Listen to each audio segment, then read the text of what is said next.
Ramdhari dictation अभ्यास 48 start. अध्यक्ष महोदय, पैसा देकर लोगों को जासूस बनाया जा रहा है।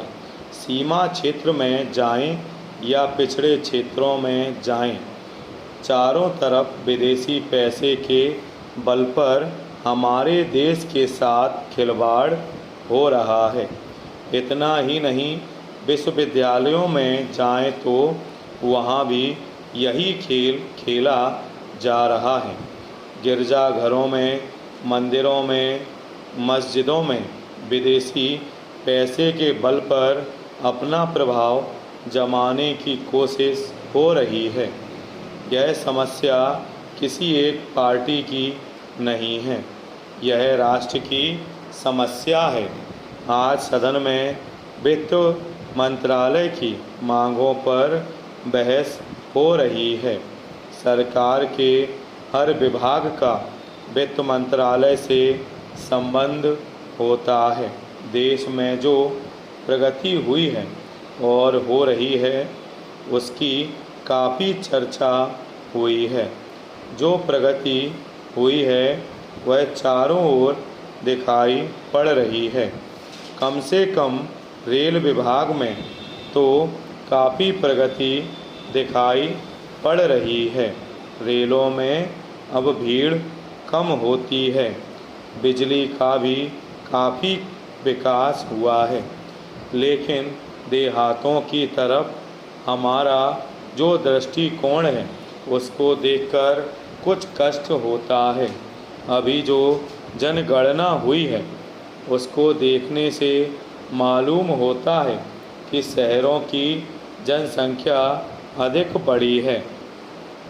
आज देहातों से लोग शहरों की तरफ आ रहे हैं।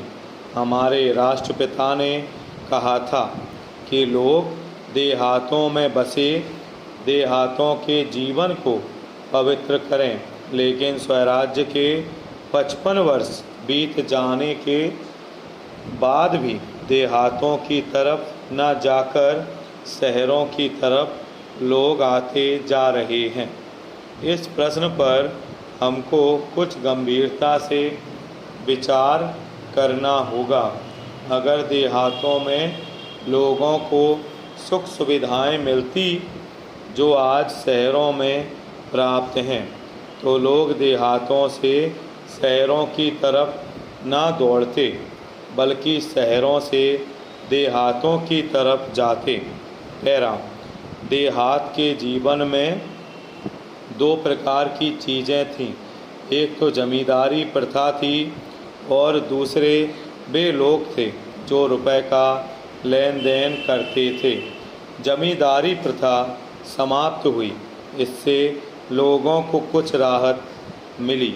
जहाँ तक रुपए के लेन देन का प्रश्न है, पहले 25% तक का ब्याज लिया जाता था, उसमें अब कुछ कमी अवश्य है, लेकिन कहीं कहीं तो अभी भी उतना ही ब्याज लिया जाता है, जिससे कर्जा लेने वाला उनके चंगुल से नहीं निकल पाता।